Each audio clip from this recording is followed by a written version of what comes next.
ನಿಮ್ಮ ಸರ್ಕಾರ ಈಗಾಗಲೇ ಬೊಕ್ಕಸ ಖಾಲಿಯಾಗಿ ಸಾಲದ ಹೊರೆ ಹೊತ್ಕೊಂಡು ಜನಗಳಿಗೆ ಏನು ನೀವು ಗ್ಯಾರಂಟಿಗಳನ್ನು ಕೊಟ್ರಿ ಆ ಗ್ಯಾರಂಟಿಗಳನ್ನ ನಡ್ಕೊಳ್ಳಕ್ಕಾಗ್ದಿರಾ ಈ ದಿನ ಬೇರೆ ಬೇರೆ ಶುಲ್ಕಗಳನ್ನ ಬೇರೆ ಬೇರೆ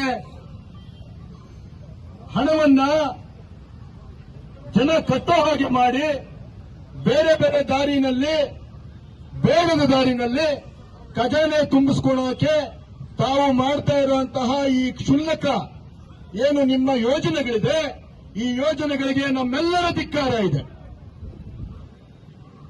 ಈ ದಿನ ಒಂದು ಮೀಟರ್ ಹಾಕಬೇಕು ಅಂತಂದ್ರೆ ₹1,000 ಇರುವಂತ ಮೀಟರ್ನ ₹6,000 ಮಾಡ್ತೀರಾ.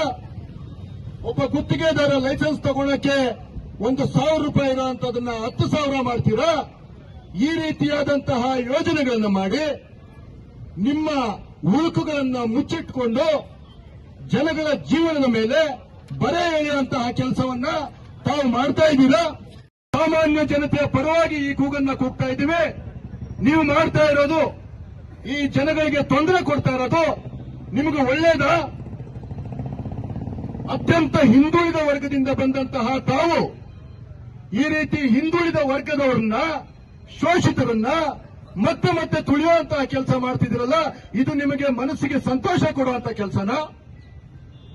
ತಮ್ಮ ಕೈಲೇ ಆಗದಂತಹ ಗ್ಯಾರಂಟಿಗಳ ಭರವಸೆ ಕೊಟ್ಟು ಆ ಭರವಸೆಗಳನ್ನು ಈಡೇರಿಸಕ್ಕೆ ತಮ್ಮ ಕೈಯಲ್ಲಿ ಆಗದಿರಾ ಈ ದಿನ ಜನಗಳ ಮೇಲೆ ಏನಿವತ್ತು ಈ ರೀತಿಯಂತಹ ಒಂದು ಬೇಡದಂತಹ ಶುಲ್ಕಗಳನ್ನು ಹೇರುವಂತಹ ಕೆಲಸ ಮಾಡ್ತಿದ್ದೀರಾ?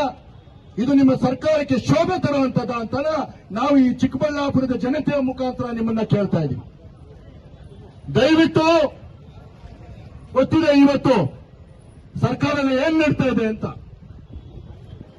ಮಾನ್ಯ ಮಂತ್ರಿಗಳು ಹೇಳ್ತಾರೆ ಗೃಹಲಕ್ಷ್ಮಿ ಯೋಜನೆಯ ಹಣ ಬರ್ದಿರೋದಕ್ಕೆ ನಾನು ಹಾಸ್ಪಿಟಲ್ ಇದ್ದಿದ್ದು ಕಾರಣ ಅಂತ ಹೇಳ್ತಾರೆ.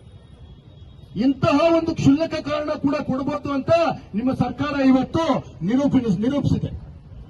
ಯಾರೋ ಒಬ್ರು ಹಾಸ್ಪಿಟಲ್ ಇದ್ರೆ 3 ತಿಂಗಳಿಂದ 5 ತಿಂಗಳಿಂದ ಹೆಣ್ಮಕ್ಳು ಬರಬೇಕಾಗಿರೋ ಹಣ ಬಂದಿಲ್ಲ ಅಂತಂದ್ರೆ ನಾನು ಹಾಸ್ಪಿಟಲ್ ಇದ್ದೆ ಬಂದಿಲ್ಲ ಅನ್ನುವಂತಹ ಒಂದು ಕ್ಷುಲ್ಲಕ ಕಾರಣ ನೀವು ಕೊಡ್ತೀರಾ ಅಂತಂದ್ರೆ ಯಾವ ಮಟ್ಟಕ್ಕೆ ನಿಮ್ಮ ಸರ್ಕಾರ ಇಳಿದಿದೆ ಅಂತ ತಾವು ಯೋಚನೆ ಮಾಡಬೇಕು. ಸುಮಾರು 7-8 ವರ್ಷಗಳ ಕಾಲ ಅಧಿಕಾರ ನಡೆಸಿದಂತವರು, ಮುಖ್ಯಮಂತ್ರಿಗಳಾಗಿದ್ದಂತವರು, 10 ಹಲವು ಬಾರಿ ತಾವು ಹಣಕಾಸು ಸಚಿವರಾಗಿ ರಾಜ್ಯವನ್ನ ಮುನ್ನಡೆಸಿದಂತವರು ಇವತ್ತು ರಾಜ್ಯವನ್ನ ಈ ಅಧೋಗತಿಗೆ ತಗೊಂಡ್ಬಂದು ಇವತ್ತು ನನ್ನೆಲ್ಲ ಏನು ರೋಡ್ನಲ್ಲಿ ನಿಲ್ಲಿಸುವಂತಹ ರೈತರನ್ನ ರೋಡ್ನಲ್ಲಿ ನಿಲ್ಲಿಸುವಂತಹ ಕೆಲಸ ಮಾಡ್ತಿದ್ದೀರಲ್ಲ. ನೀವು ಗುತ್ತಿಗೆದಾರರ ಮೇಲೆ ಹಾಕುವಂತಹ ಹೆಚ್ಚುವರಿ ಶುಲ್ಕ ನೇರವಾಗಿ ರೈತರ ತಲೆಗೆ ಬರುತ್ತೆ ಅನ್ನೋದನ್ನ ತಮ್ಗೆ ಯಾಕೆ ಗೊತ್ತಾಗ್ತಾ ಇಲ್ಲ?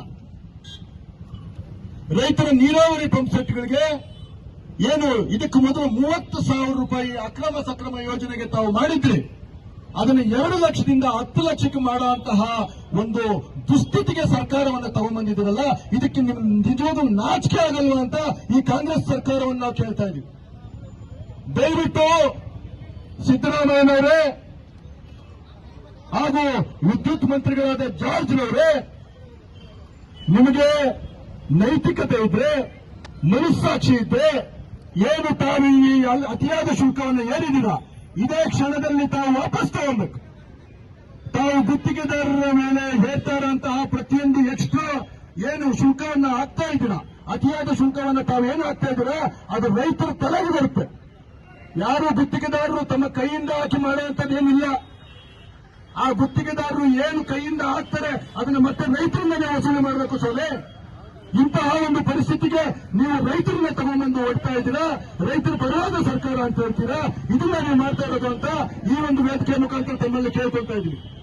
ಈ ದಿನ ನಾವು ಏನು ಒಂದು ಹೆಜ್ಜೆ ಇಟ್ಟಿದ್ದೀವಿ, ಧರಣಿ ಮುಖಾಂತರ ತಮ್ಮ ವಿರುದ್ಧವಾಗಿ ನಾವು ಏನೋ ಒಂದು ಘೋಷಣೆಯನ್ನ ಕೂಗ್ತಾ ಇದ್ದೀವಿ. ಈ ಘೋಷಣೆ ಮುಂದೆ ನಿಮ್ಮ ಸರ್ಕಾರ ಬೀಳೋವರೆಗೂ ಹೋಗಬಾರ್ದು ಅಂತಂದ್ರೆ ಈಗಲೇ ತಾವು ಎಚ್ಚೆತ್ತುಕೊಳ್ಳಬೇಕು. ಈಗಲೇ ನನ್ನ ರೈತರ ಪರವಾಗಿ, ನನ್ನ ಗುತ್ತಿಗೆದಾರರ ಪರವಾಗಿ, ಈಗಾಗಲೇ ಗುತ್ತಿಗೆದಾರರು ಬೀದಿಗೆ ಬಂದಿದ್ದಾರೆ, ಕಷ್ಟ ಆಗ್ತಿದೆ, ಸಾಲಕ್ಕೆ ಬಡ್ಡಿ ಕಟ್ಟಕ್ಕಾಗ್ತಿಲ್ಲ ಗುತ್ತಿಗೆದಾರರ ಕೈಯಲ್ಲಿ. ಅಂತಹ ಗುತ್ತಿಗೆದಾರರನ್ನ ಎಷ್ಟೋ ಜನಕ್ಕೆ ಕೆಲಸ ಕೊಡುವಂತಹ ಆ ಉದ್ಯೋಗದಾತರನ್ನ ಗುತ್ತಿಗೆದಾರರನ್ನ ತಾವು ಬೀದಿಗೆ ತಂದು ನಿಲ್ಲಿಸ್ತಾ ಇದ್ದೀರಾ ಅಂತಂದ್ರೆ ಶುಲ್ಕ ಹೆಚ್ಚಾಗೋದು ಅರ್ಥ ಮಾಡ್ಕೊಳ್ತೀವಿ. 1,000 ರೂಪಾಯಿ ಇರೋದು 1,100 ರೂಪಾಯಿ ಮಾಡಿದ್ರೆ ಸರಿ ರೀ. 1,000 ರೂಪಾಯಿ ಇರೋದು 10,000 ಮಾಡಿದ್ರೆ, 30,000 ಇರೋದು 10 ಲಕ್ಷ ಮಾಡಿದ್ರೆ ಮಾನ ಮರ್ಯಾದೆ ಇದೆಯಾ ನಿಮಗೆ ಅಂತ ಕೇಳ್ತಾ ಇದ್ದೀವಿ. ಸಿದ್ದರಾಮಯ್ಯನವರೇ, ನಿಮ್ಮ ಸರ್ಕಾರ 2 ವರ್ಷಗಳಲ್ಲಿ ಕರ್ನಾಟಕ ರಾಜ್ಯವನ್ನು ಅಧೋಗತಿಗೆ ತಂದಿದೆ. ರಸ್ತೆಗಳೆಲ್ಲ ಹಾಳುಬಿದ್ದಿದೆ. ಯಾವುದೇ ನೀರಾವರಿ ಯೋಜನೆಗಳಿಲ್ಲ, ಯಾವುದೇ ಒಳ್ಳೆ ಯೋಜನೆಗಳಿಲ್ಲ. ಅಂತದ್ರಲ್ಲಿ ಇವತ್ತು ಜನಗಳನ್ನ ಬೀದಿಗೆ ತರುವಂತ ಕೆಲಸ ಮಾಡ್ತಿದ್ರಲ್ರಿ, ನಾಚಿಕೆ ಆಗಬೇಕು ನಿಮ್ಗೆ ಅಂತೇಳಿ ಈ ಮುಖಾಂತರ ನಾವೆಲ್ಲರೂ ಸಹ, ನನ್ನ ಪಕ್ಷ ಸಹ